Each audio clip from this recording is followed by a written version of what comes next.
اف سي برشلونة. نتائج قرعة دور ثمن نهائي دوري أبطال أوروبا 2024. أول مواجهات دوري ثمن النهائي من بطولة دوري أبطال تجمع بين بورتو وأرسنال.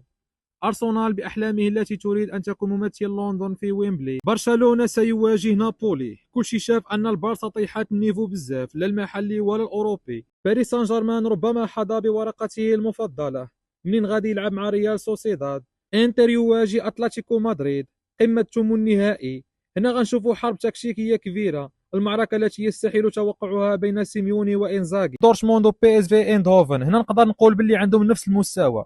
دورتموند كتفرج وحتى بي اس في مؤخرا دارت ماتشات مزيانين. فول بافاري اللي غتلعب مع لاتس مانشستر سيتي سيواجه كوبنهاغن. على الاوراق سيتي سيمر بدون مشاكل. ريال مدريد كيواجه اختبار ليس بالسهل. لابزيك فريق سريع وعنده منظومه تكتيكيه كبيره. شكون هما الفرق اللي كتشوفوهم غادي يتاهلوا للربع النهائي؟ بغيت نشوف التوقعات ديالكم في التعاليق.